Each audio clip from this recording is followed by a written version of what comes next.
O copo de champanhe escapou dos meus dedos. Vi-o cair em câmera lenta, os cristais a estilhaçarem-se contra o chão de mármore da galeria, espalhando gotas de líquido dourado pelo meu vestido preto. Mas não foi isso que fez o meu coração parar. Foi o som da voz dele. A voz dele a dizer aquelas palavras que repetiriam na minha mente durante meses. Ah, está é a Raquel. Ela é querida, mas não perceberia. Arte como tu, Sofia. Lembras-te de como passávamos horas no Met? Fiquei ali parada, congelada, enquanto meu namorado de 2 anos me apresentava a ex-namorada, como se eu fosse algum tipo de acessório decorativo. Querida, querida. A palavra sabia amargo na minha boca enquanto forçava um sorriso. As minhas bochechas a arder de vergonha. Sofia, alta, elegante, com aquela sofisticação natural que vem de dinheiro antigo e escolas privadas. Estendeu a sua mão perfeitamente cuidada. Ah, que prazer conhecer-te. O tom dela era educado, mas os olhos contavam uma história diferente. Percorreram-me com aquele tipo de avaliação que me fez subitamente consciente de todas as imperfeições. O batom ligeiramente demasiado vivo. O vestido da loja de departamento. A maneira como estava de pé, um pouco demasiado perto da pintura abstrata. Atrás de mim. O David sempre teve um tipo. Continuou ela, o sorriso afiado como uma lâmina. Embora veja que os padrões dele evoluíram. Senti algo a estalar dentro do meu peito. Não partir, ainda não, mas estalar. Como gelo sob pressão. O David riu-se. Riu-se mesmo, como se esta mulher não me tivesse acabado de insultar na cara durante a inauguração da galeria do colega dele. Rodeado por todo o seu círculo social. A Sofia é curadora de arte no Whitney agora. Disse ele, com aquele tom de admiração que nunca usava ao falar do meu trabalho como designer gráfica. Ela sempre teve um talento com peças contemporâneas. Queria desaparecer, derreter-me no chão, junto com o champanhe derramado. À nossa volta, as conversas continuavam, mas sentia olhares sobre nós, alguns curiosos, outros com pena. A senhora Harrison do escritório de advocacia do David sussurrou algo ao marido. A jovem estagiária do escritório dele parecia querer resgatar-me, mas não sabia como. Devo limpar isto, murmurei, gesticulando para o vidro partido. Agradecida por uma desculpa para fugir. Deixa isso, disse o David bruscamente. O pessoal trata disso, mas eu já estava a afastar-me, os saltos a ecoarem no mármore com aquilo que esperava. Parecer confiança em vez de fuga. Na casa de banho, tranquei a porta e encarei o meu reflexo no espelho. A minha imagem olhava de volta, corada, humilhada, diminuída. Querida. A palavra ecoava na minha mente. A querida Raquel que não perceberia a arte. A querida Raquel que não era sofisticada o suficiente. A querida Raquel que devia estar agradecida por alguém como o David. A ter sequer notado. Borrifei água fria nos pulsos, tentando acalmar a fúria que crescia no meu peito. Isto não foi a primeira vez que o David me fez sentir pequena, mas foi a primeira vez que o fez de forma tão pública, tão deliberada. A realização atingiu-me como um golpe físico. Ele tinha me trazido aqui para me exibir a Sofia, não como sua namorada, mas como prova de que estava a seguir em frente. Eu era um adereço na sua encenação de recuperação. Quando voltei à galeria, eles ainda estavam a conversar. A mão da Sofia repousava no braço dele, enquanto ela se inclinava para sussurrar algo, que o fez inclinar a cabeça para trás a rir. O som cortou-me como vidro partido. Aí estás tu, disse o David quando me viu aproximar. A Sofia estava a contar-me sobre a exposição que vai curar no próximo mês. Coisas fascinantes sobre identidade pós-moderna. Assenti, sem confiar na minha voz. O sorriso da Sofia era agora vitorioso, como um gato que encurralou um rato. Bem, disse ela, olhando para o seu relógio de marca. Tenho de ir. Foi educativo conhecer-te. Raquel. Ela beijou a bochecha do David. Os lábios a demorarem-se um instante demasiado longo. Temos de pôr a conversa em dia em breve. Talvez com um café naquele sítio de que gostávamos. Gostava disso, respondeu David. E senti a fissura final no meu peito. Abrir-se por completo. Depois de ela sair, o David virou-se para mim com irritação. A esgueirar-se na voz. Estiveste tão calada. A Sofia provavelmente acha-te aborrecida. Lá estava. O insulto final embrulhado. Em preocupação. Sem um pedido de desculpas pela forma como me tinha apresentado. Sem reconhecimento do desdém evidente da Sofia. Apenas crítica à minha reação por ter sido humilhada. Estou cansada, disse baixinho. Podemos ir para casa? Ele suspirou como se o meu cansaço fosse um incômodo. Está bem, mas vamos passar primeiro pela festa dos Henderson, só por 1 hora. Enquanto caminhávamos para o carro, vi o meu reflexo na janela da galeria. A mulher que me olhava parecia derrotada. Menor, de alguma forma. Mas por trás dos olhos dela, algo começava a mexer-se. Algo que não se contentava com ir para casa e fingir que nada tinha acontecido. Algo que estava farto de ser querida. Na manhã seguinte, o David agiu como se nada tivesse acontecido. Sentou-se à mesa da cozinha, a percorrer o telemóvel enquanto bebia o café que eu lhe tinha feito, a trautear aquela melodia irritante, que sempre cantava quando estava satisfeito consigo próprio. De vez em quando, ria-se de algo no ecrã, e eu perguntava-me se estaria a trocar mensagens com a Sofia. Acho que ontem correu mesmo bem. Disse ele sem levantar os olhos. A Sofia pareceu impressionada com a adesão. Sofia. O nome dela instalou-se no nosso apartamento, como uma visita indesejada. Servi-me de café com mãos mais firmes do que deviam estar. Impressionada com o que exatamente? Perguntei, com a voz cuidadosamente neutra. O networking, as ligações. Sabes como estas coisas funcionam? Ele finalmente olhou para mim. E vi algo nos olhos dele, que tinha sido demasiado ingênua para reconhecer antes. Cálculo. Ela mencionou que pode ter algumas oportunidades de freelance em breve. Pode ser bom para os teus projetinhos de design. Projetinhos de design. Eu tinha o meu próprio negócio de design gráfico, bem-sucedido há 3 anos. Mas de alguma forma tinha sido reduzido a projetinhos no vocabulário dele. Quando é que isso aconteceu? Quando é que comecei a permitir que acontecesse? Que generosa da parte dela, disse eu. E algo no meu tom deve ter sido notado, porque ele olhou para mim bruscamente. O que é que isso quer dizer? Nada. É só interessante. Como ela está tão preocupada com a minha carreira. O maxilar do David contraiu-se. A Sofia está a tentar ser simpática. Ela não tem de te ajudar. Ajudar-me. Como se eu fosse uma causa de caridade, que ele tinha levado para casa. Sentei-me à frente dele, a estudar-lhe o rosto. Quando é que ele começou a olhar para mim assim? Como se eu fosse um problema a ser gerido, em vez de uma parceira a ser amada? Fala-me da Sofia, disse calmamente. O que é que queres saber? Quanto tempo estiveram juntos? Ele mexeu-se, desconfortável. Sabes isso? 2 anos. Acabamos cerca de 6 meses. Antes de eu te conhecer. Mas agora eu estava a lembrar-me. Pequenas inconsistências. Que antes não tinham importado.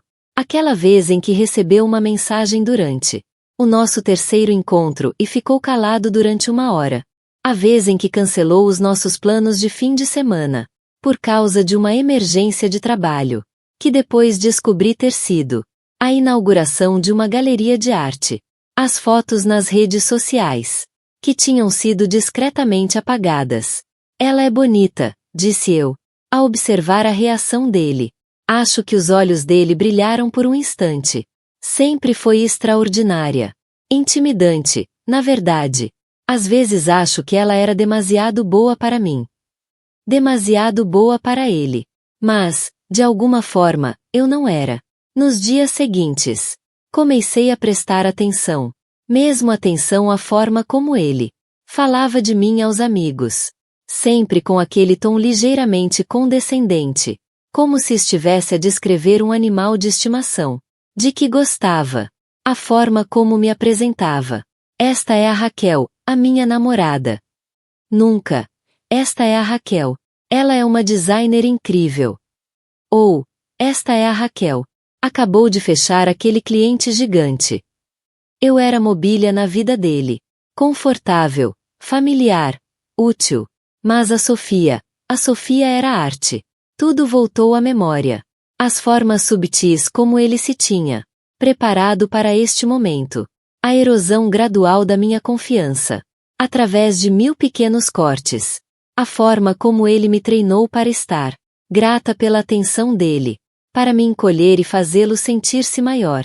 Estás a pensar demasiado outra vez. Disse ele quando me apanhou a olhar para o vazio durante o jantar. Fazes sempre isto. Estás sempre a fazer isto. Outra das frases preferidas dele. Feitas para me fazer duvidar das minhas próprias percepções. Mas eu não estava a pensar demasiado. Estava finalmente a pensar com clareza. Desculpei-me e fui à casa de banho. Abri o meu portátil. Uma pesquisa rápida revelou o Instagram da Sofia. Público, claro, porque pessoas como ela não tinham nada a esconder. As fotos contavam uma história. Restaurantes caros, galerias de arte, casas de férias nos Hamptons. E ali, escondido nos comentários, de há 3 semanas, estava um nome de utilizador familiar. O David andava a gostar das fotos dela. Não só das recentes, mas de há meses. Gostos noturnos. Daqueles que se deixam, quando se percorre todo o histórico de alguém, a sentir saudades. Fui mais atrás, para publicações de há 2 anos. Lá estavam eles juntos. David e Sofia em inaugurações de museus, galas de caridade, fins de semana. Em Martha's Vineyard.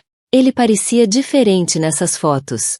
Mais confiante, mais polido, como se pertencesse àquele mundo. ChatGPT Said. E depois encontrei uma publicação de há 8 meses. 2 meses depois de começarmos a namorar. A Sofia numa inauguração de galeria. Radiante num vestido vermelho. O comentário do David. Deslumbrante como sempre. Há coisas que nunca mudam. Há coisas que nunca mudam. Sentei-me no chão da casa de banho, com o portátil equilibrado nos joelhos, e senti os últimos pedaços da minha negação desmoronarem. Eu nunca tinha sido a namorada dele. Tinha sido o prêmio de consolação. O preenchimento temporário. Até ele descobrir como reconquistar a mulher que realmente queria. Quando saí, o David estava a lavar a louça. Ainda a trautear aquela melodia satisfeita. Está tudo bem? Perguntou sem se virar. Perfeito, respondi. E pela primeira vez em dias. Dizia aquilo com sinceridade. Porque estava farta de ser a doce Raquel que não percebia a arte. Estava farta de ser a namorada agradecida, que devia sentir-se grata por qualquer migalha de afeto que ele atirasse na minha direção. Estava farta de ser subestimada. A revelação devia ter me destruído. Em vez disso, aguçou-me. Passei o fim de semana, num estranho estado de clareza, a observar o David com novos olhos. Estava nervoso, percebi, sempre a olhar para o telemóvel, a enviar mensagens com um sorriso secreto. No domingo à noite, anunciou que ia sair, para beber uns copos com colegas. Que colegas? Perguntei, inocentemente. Malta do trabalho. Não os conheces? Mas eu conhecia. Tinha conhecido a maioria dos amigos do trabalho dele, nos últimos 2 anos. E nenhum justificava o perfume caro que estava a usar ou o facto de ter trocado de camisa 3 vezes. Depois de ele sair, fiz algo que nunca tinha feito. Procurei, não no telemóvel dele. Não era esse tipo de pessoa. Mas no apartamento que partilhávamos. Na vida que tínhamos construído juntos. À procura de provas do homem que afinal Nunca tinha realmente conhecido. No escritório dele, escondida atrás dos livros de direito, encontrei uma caixa de sapatos. Lá dentro estavam recordações do relacionamento com a Sofia, bilhetes de espetáculos na Broadway, fotos das férias na Europa, cartões de chave de hotel de fins de semana românticos. Mas foi a carta que me gelou. Meu querido David, sei que disse que precisava de espaço, mas não consigo parar de pensar em nós. Esta pausa que estamos a fazer parece errada. Vejo casais por todo lado e penso em como éramos bons juntos. Talvez tenha sido precipitada. A carta estava datada de há 3 meses. 3 meses depois de começarmos a namorar. Ela escrevia-lhe a falar, em reatar, e ele guardou-a. Escondeu-a como um tesouro. Sentei-me na cadeira dele, a segurar na carta, e senti algo que não sentia há anos. Raiva, não tristeza, não mágoa. Raiva pura e purificadora. Pela primeira vez desde aquela noite na galeria. Não estava a pensar no que eu tinha feito de errado. Estava a pensar no que ele tinha feito de errado. E depois comecei a pensar no que ia fazer em relação a isso. Na manhã seguinte, liguei à minha melhor amiga, a Maia, e contei-lhe tudo. Ela ficou em silêncio durante um longo momento. Depois de eu terminar. Sabes o que tens de fazer, certo? Disse finalmente. Deixá-lo. Bem, sim, mas primeiro. Raquel, lembras-te do que fazes da vida? Pesquei os olhos. Sou designer gráfica. És uma designer gráfica brilhante, especializada em campanhas de redes sociais e marketing digital. Ajudaste dezenas de clientes a criar as suas marcas, lançar produtos, criar conteúdo viral. Sabes exatamente como construir uma mensagem que chegue ao público certo, no momento certo. Ela tinha razão. Estava tão concentrada em ser a namorada perfeita, que me tinha esquecido de quem era profissionalmente. Mas eu conhecia as redes sociais de trás para frente. Sabia como criar conteúdo impossível de ignorar. Como contar uma história que se espalha como fogo. Maia, disse lentamente. Acho que preciso de fazer alguma pesquisa. Que tipo de pesquisa? Daquele tipo que envolve as contas do David nas redes sociais, os amigos dele, os colegas, e aquela galeria onde ele decidiu humilhar-me. Nessa noite, o David voltou a chegar tarde outra vez, a cheirar a perfume caro, que definitivamente não era meu. Estava praticamente a brilhar. Bom dia? Perguntei docemente. Sim, ótimo dia. Muito produtivo. Produtivo. Quase me ri. Que bom, querido. Tens estado tão feliz ultimamente. Ele olhou para mim de repente, mas mantive a expressão inocente. Fico contente que estejas a conseguir o que queres. Nos dias seguintes, tornei-me detetive na minha própria vida. Pesquisei sobre todas as pessoas que estiveram naquela inauguração de galeria, mapeando as suas ligações sociais, as redes profissionais. Descobri que a Galeria da Sofia ia acolher uma grande exposição no próximo mês, daquelas que atraiam centenas de pessoas, do círculo do David. Também descobri algumas coisas muito interessantes sobre o próprio David, como o facto de ter mentido sobre as conquistas acadêmicas. No site da firma de advogados, tinha dito que fez parte da equipa de debates e da Law Review, mas uma rápida verificação nos arquivos da universidade mostrou que não havia registro de nada disso, ou que o trabalho pro bono com crianças carenciadas se resumia, na verdade, a uma tarde de voluntariado, num evento de caridade, fotografado, claro, para as redes sociais. Mas a descoberta mais interessante foi o medo de alturas do David. O David tinha uma fobia severa a elevadores e edifícios altos, algo que tinha conseguido esconder do círculo profissional, através de desculpas bem planeadas. Eu só sabia porque estive lá, durante os ataques de pânico, a segurar-lhe a mão nas escadas, a inventar desculpas para não irmos a restaurantes em terraços. Era uma vulnerabilidade que ele confiou a mim. E agora eu ia usá-la. Mas não por crueldade.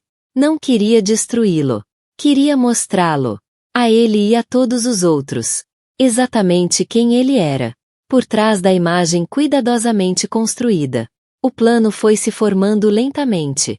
Como uma fotografia a desenvolver-se. Num quarto escuro. Ia exigir tempo certo. Execução impecável. E o tipo de domínio digital. Em que eu tinha construído a minha carreira. Comecei devagar. Dicas anônimas para verificadores de factos. Sobre o currículo embelezado dele. Um e-mail cuidadosamente redigido. Ao departamento de RH da firma. Sobre as alegações do trabalho pro bono. Nada que arruinasse a carreira dele. Mas o suficiente para o fazer suar. E depois comecei a preparar o evento principal. A inauguração da Galeria da Sofia. Era dali a 3 semanas. O David estaria lá, claro. Provavelmente com a Sofia ao lado. Todos os colegas dele. Todo o seu círculo social. Todas as pessoas que tinham testemunhado a minha humilhação. Também estariam lá. Ia ser perfeito. Na noite da inauguração. Eu estava deslumbrante. Passei semanas a preparar-me. Não só o plano, mas a mim mesma. Vestido novo, maquilhagem profissional, cabelo impecavelmente arranjado. Parecia alguém que pertencia àquele mundo. Alguém que percebia de arte, de sofisticação, e de todas as coisas que o David insinuava que me faltavam. Cheguei sozinha, elegantemente atrasada, mesmo quando a galeria estava no seu auge. Através das janelas de vidro, vi o David no centro da galeria. A mão da Sofia possessivamente no braço dele. Ele parecia confiante, descontraído, como se finalmente tivesse encontrado o seu lugar no mundo. Ele não fazia ideia do que estava prestes a acontecer. Passei as últimas 3 semanas a criar o que gosto de chamar os maiores êxitos do David. Uma coleção cuidadosamente curada dos seus momentos mais embaraçosos, todos profissionalmente desenhados, com as minhas competências de design gráfico, capturas de ecrã do perfil dele no LinkedIn, ao lado dos registros da universidade, fotos do trabalho de caridade único, com horários a mostrar que saiu, 30 minutos depois de chegar, mensagens que ele enviou a amigos, a queixar-se de ter de ir a eventos culturais chatos, enquanto publicava publicamente sobre o seu amor pelas artes. Mas a peça central era especial, uma montagem de vídeo editada profissionalmente, sobre a fobia dele a elevadores, com música clássica de fundo. Tinha filmado tudo secretamente, ao longo dos últimos 2 anos, achando ternurento o facto de ele confiar em mim com a sua vulnerabilidade. Agora teria outro propósito. Criei um código QR, que ligava a um site privado que construí, limpo, profissional, intitulado O Verdadeiro David Patterson. Um estudo sobre viver com autenticidade. Tudo era factual, tudo era documentado, e tudo era absolutamente devastador. A beleza estava no método de entrega. ChatGPT Said. Contratei um pequeno grupo de estudantes de arte, primos da Maia, na verdade, para se fazerem passar por assistentes da galeria. Andaram a circular pela multidão a noite inteira, a distribuir cartões elegantes com códigos QR, dizendo às pessoas que era uma peça de arte digital interativa, que complementava a exposição. Quando entrei pelas portas, metade da galeria já tinha digitalizado o código. Percebi imediatamente que algo estava errado. Grupos de pessoas olhavam para os seus telemóveis, depois para o David, e depois cochichavam entre si. A energia na sala tinha mudado, de um convívio sofisticado para algo mais elétrico, mais perigoso. O David viu-me do outro lado da sala e congelou. Por um momento, pensei que fosse mesmo fugir, mas a Sofia estava ao lado dele, e os colegas dele estavam a observar. Por isso recompôs-se e aproximou-se. Raquel, disse ele, com a voz tensa. Não esperava ver-te aqui. Ah, eu não perderia isto por nada. Respondi docemente. Estive semanas ansiosa por esta noite. A Sofia apareceu ao lado dele, com um sorriso afiado. Que surpresa! O David disse-me que não estavas interessada em arte. Estou a aprender a apreciá-la mais, disse eu, olhando à volta da sala. Há algo de belo na verdade na arte, não acha? A forma como revela o que sempre esteve lá, mas escondido. O rosto do David empalideceu. Raquel, o que é que estás? Oh, David, interrompeu uma voz atrás de nós. Era a senhora Harrison, da firma de advogados dele, com o telemóvel na mão e uma expressão de alegria mal contida. Não fazia ideia de que eras tão criativo com teu currículo. A cor desapareceu por completo do rosto dele. Não sei do que estás a falar. O código QR, querido. A peça de arte digital. Trabalho fascinante. Realmente muito revelador. À nossa volta, mais pessoas sacavam dos telemóveis. Digitalizavam os códigos. Viam vídeos. Conseguia ver o momento exato em que cada pessoa chegava. As imagens do elevador. As expressões a mudarem. De curiosidade para espanto divertido. Isto é uma espécie de piada? Perguntou a Sofia, mas a voz dela já não tinha tanta certeza. Na verdade, disse eu, tirando meu próprio telemóvel. É uma experiência social. Estou a documentar como as pessoas reagem quando descobrem a diferença entre a persona pública de alguém e a sua realidade privada. Mostrei-lhes as análises em tempo real do meu site. Tínhamos cerca de 250 visualizações, com uma taxa de partilha de 73%. Bastante impressionante para uma peça de arte de nicho. O David agarrou-me pelo braço. Precisas de tirar isto já. Por quê? Perguntei, inocente. É tudo verdade. Disseste-me tu próprio que a verdade é a base de qualquer relação sólida. A multidão começava a reparar na confusão. Os telemóveis não estavam apenas a ser usados para ver o conteúdo, mas também para filmar o que se estava a passar.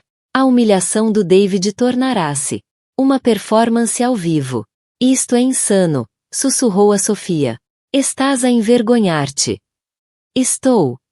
Olhei em volta da sala, para os rostos que nos observavam. Porque, do lugar onde estou, parece que estou finalmente a ser vista.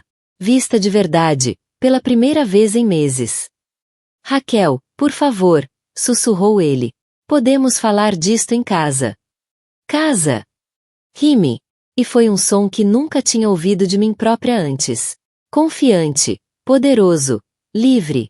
David, nós não temos uma casa. Tínhamos uma mentira cuidadosamente construída. Que eu era doce demais para ver através. Olhei para Sofia, que agora olhava para o David, com um horror crescente. A propósito, Sofia, deve saber que aquelas mensagens que tens enviado tarde da noite, ele tem mostrado todas a mim. Dizia que eram prova do quão desesperada estavas para o ter de volta. O estalo foi tão rápido que mal o vi. A mão da Sofia encontrou a cara do David, com um som que cortou o murmúrio da galeria. Como um tiro. És um homenzinho patético, rosnou ela. Não voltes a contactar-me. Enquanto ela se afastava furiosa, o David virou-se para mim com algo parecido com desespero nos olhos. Arruinaste tudo. Não, disse eu calmamente. Apenas deixei de fingir ser alguém que não sou. Devias tentar isso algum dia. 3 meses depois, estava sentada no meu novo apartamento, a rever o contrato com o maior cliente até a data. O incidente na galeria tornou-se viral, claro, não da forma que eu esperava, mas de uma forma que correu perfeitamente. O vídeo do colapso do David foi partilhado milhares de vezes, mas a verdadeira história que pegou fogo foi a da mulher que usou as suas competências profissionais para expor um parceiro manipulador. Recebi pedidos de entrevista de podcasts, propostas de trabalho de agências de marketing e mensagens de centenas de mulheres que reconheceram as suas próprias histórias na minha. O meu negócio de design gráfico triplicou de tamanho e fui abordada para escrever um livro sobre empoderamento digital. O David, entretanto, foi discretamente convidado a deixar a firma de advogados. Não pelas mentiras no currículo. Essas eram infrações menores. Mas porque o comportamento dele se tornou um risco. Os clientes já não queriam trabalhar com alguém que nem com a honestidade básica se podia contar. Soube pela Maia que ele tinha voltado a viver com os pais e estava a ver um terapeuta. Espero que seja verdade. Apesar de tudo, não queria que ele ficasse destruído. Queria que ele compreendesse o que era ser descartado, subestimado, visto como inferior. A Sofia mandou-me uma mensagem, umas semanas depois do incidente. Um simples texto. Obrigada por me salvares de cometer um erro terrível. Ah, e o design do site estava brilhante. Encontramo-nos para tomar café na semana seguinte e descobri que ela não era a mulher fria e calculista que eu imaginava. Era inteligente, divertida e tão manipulada pelo David como eu tinha sido. Não íamos ser melhores amigas, mas encontramos um respeito mútuo. Ele disse-me que era ciumenta e possessiva, disse ela sobre o latte. Disse que estavas a tentar controlá-lo, ao forçá-lo a escolher entre o passado e o futuro. E disse-me que tu é que estavas desesperada para o ter de volta. Respondi-lhe que ele tinha dito que eras tu quem lhe mandava mensagens constantemente, a implorar por mais uma oportunidade. Olhamo-nos através da mesa do café e começamos a rir, não porque fosse engraçado, mas porque era tão perfeitamente, pateticamente típico. Agora, sozinha no meu apartamento, pensei na mulher que eu era, antes daquela noite na galeria. A doce Raquel que não percebia a arte. A doce Raquel que devia estar grata por qualquer afeto que recebesse. A doce Raquel que se tornava mais pequena, para que os outros se sentissem confortáveis. Essa mulher agora parecia-me uma estranha. O meu telemóvel vibrou com uma mensagem da Maia. Vi o artigo na Forbes sobre a tua empresa de marketing. Tão orgulhosa de ti. Sorri e pousei o telefone. O artigo falava sobre abordagens inovadoras ao marketing nas redes sociais, destacando várias campanhas de sucesso que eu tinha desenvolvido para clientes. A jornalista perguntou-me qual tinha sido a inspiração, e eu disse-lhe a verdade. Às vezes temos de estar dispostos a mostrar às pessoas quem realmente somos, mesmo que isso as deixe desconfortáveis. Especialmente se isso as deixar desconfortáveis. O pôr do sol pintava as paredes do meu apartamento de dourado, e servi-me de um copo de vinho para celebrar o novo contrato. Era com uma organização sem fins lucrativos, que ajudava mulheres a sair de relações abusivas. Trabalho que me fazia sentir realizada, de uma forma que nunca senti, ao desenhar logótipos corporativos. Pensava no David de vez em quando. Perguntava-me se ele teria percebido o que realmente aconteceu naquela noite. Não se tratava de vingança. Apesar de ter sido satisfatório, tratava-se de recuperar a minha narrativa, de recusar ser definida pelas limitações de outra pessoa. Ele tentou fazer-me acreditar que eu era pequena demais para o mundo dele, quando na verdade, era o mundo dele que era pequeno demais para quem eu estava a tornar-me. O meu portátil fez um som, um e-mail de uma mulher em Chicago, que tinha visto a minha história online. Estava a planear sair da sua própria relação manipuladora, e queria conselhos sobre como documentar o abuso emocional que andava a sofrer. Abri um novo documento e comecei a escrever, a partilhar as lições que aprendi sobre provas, tempo e, mais importante ainda, confiar em si própria, quando todos à volta tentam convencê-la de que está errada. Do lado de fora da minha janela, a cidade vibrava com vida e possibilidade, e eu fazia parte disso agora, de uma forma que nunca tinha feito antes. Não como namorada de alguém, não como a desilusão de alguém, mas como eu própria, complicada, inteligente, ocasionalmente vingativa, e absolutamente farta De pedir desculpa por ocupar espaço. A última linha do meu e-mail. Para a mulher de Chicago. Foi algo que aprendi a dizer a mim própria. Tu não és demais. Tu não és de menos. Tu és exatamente o suficiente.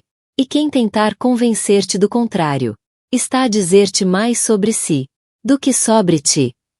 Cliquei em enviar. E fechei o portátil, erguendo o copo de vinho. Num brinde à mulher que me tornei. A doce Raquel desapareceu para sempre. E eu nunca tinha estado tão feliz.